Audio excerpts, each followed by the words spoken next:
Quiero compartir con ustedes estrategias de mínimo riesgo de errores en cataratas blancas. Las cataratas blancas son un tipo de catarata que comúnmente se complican y sus complicaciones son de difícil manejo.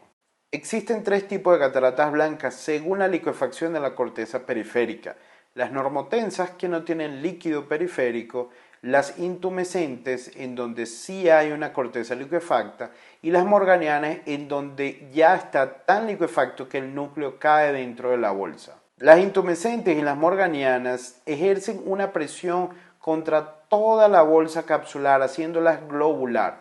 El Dr. Virgilio Centurión nos comparte en este estudio 4 signos característicos de cataratas intumescentes diagnosticadas por tomografía Chain Flow de Pentacam. Un cristalino de forma esferiforme, un grosor de cristalino por encima de 5.5 milímetros, una cámara anterior por debajo de 2 milímetros y un ángulo camerular de 45 grados o menor nos hace pensar que estamos en presencia de una catarata intumescente.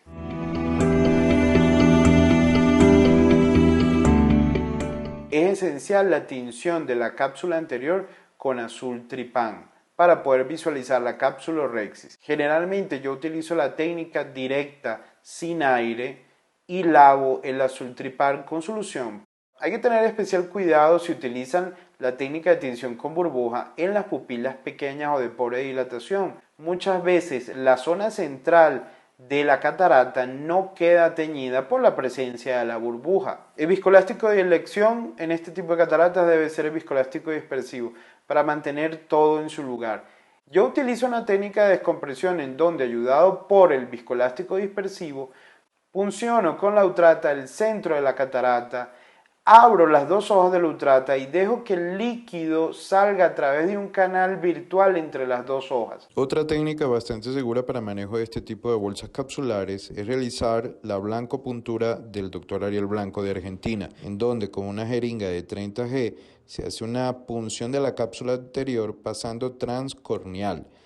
No necesita realizarse paracentesis o incisión principal. Así entonces, equilibrando las presiones, ya se evita la tensión sobre la cápsula anterior. Lo ideal en estos casos es hacer una rexis en forma de caracol para ir controlando qué tanto se puede ir hacia la periferia de nuestra rexis, en donde comencemos con un radio muy pequeño, haciendo un diámetro muy pequeño de rexis. Es importante entonces tomar de cerca el rasgado de la rexis para ir valorando qué tan periférica se nos va yendo. Es muy común que en este tipo de casos nos queden rexis pequeñas. La mejor forma para emplearla es con una tijera de vanas o con una micro tijera hacer un corte tangencial. No busquen hacer cortes radiales, porque los cortes radiales pueden hacer que se les vaya más fácil a la periferia la rexis. Generalmente en este tipo de cataratas el núcleo queda muy libre una vez que la corteza liquefacta ha salido de la bolsa.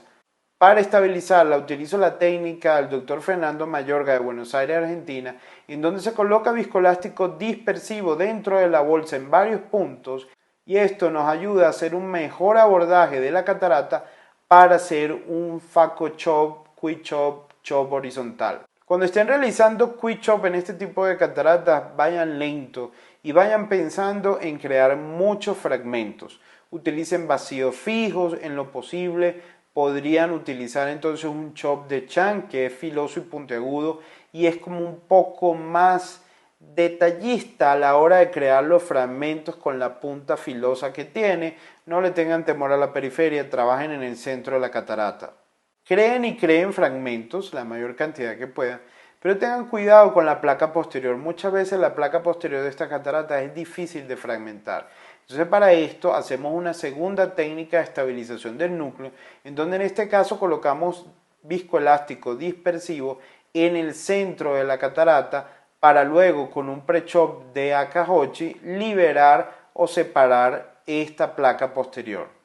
Vean ustedes entonces cómo ya estabilizado todo el núcleo y con la utilización de un prefracturador de Akahochi, en este caso un combo híbrido, se van separando poco a poco estos pétalos de catarata para poderlos abordar con el phaco y utilizar menor energía de ultrasonido. Una vez construidos los fragmentos, lo ideal es colocar el phaco en la zona de seguridad La zona de seguridad es donde los agujeros de irrigación han superado el borde interno de la incisión y así la facodinamia y la fluídica nos trae los fragmentos a la punta, sin riesgo de romper la cápsula posterior, ya que al minimizar la utilización de un segundo instrumento se hace más hermético y presurizada la cámara. Yo utilizo la cánula de irrigación de burato para irrigar la bolsa capsular por dentro y hacer que se dematicen un poco los restos. Muchas veces salen solos sin tener que aspirarlos. Es importante, una vez inyectado el lente, retirar el viscoelástico y restos de corteza que puedan tener detrás de la cara posterior del lente, porque puede darse un síndrome de lactocruminácea en el postoperatorio que nos confunda en opacidad del lente, que nos miopice el paciente y que le haga una visión borrosa. Es importante visualizar siempre la punta del faco, porque inadvertidamente, si no vemos la punta, podemos romper la cápsula posterior haciendo una trepanación del núcleo. Generalmente en este tipo de cataratas yo realizo la técnica de stop and lens, parar y colocar el lente. Con viscoelástico dispersivo posiciono el fragmento hacia alguno de los ángulos distales y procedo a la inyección del lente. Una vez el lente dentro de la bolsa capsular, él toma un plano más posterior, lo cual nos deja con seguridad reiniciar de nuevo la facomulsificación del último fragmento sin temor a tocar el lente y mucho más seguro de que no vamos a romper la cápsula posterior por un fenómeno de surge o porque inadvertidamente no veamos dónde tenemos la punta del faco. El retiro de corteza, una vez colocado el lente, no es difícil en este tipo de casos, porque recuerden que con la simple hidratación muchas veces esta corteza se zafa de la periferia de la bolsa capsular. O también pueden hacer pequeños giros del lente intraocular que ayudan a remover la corteza.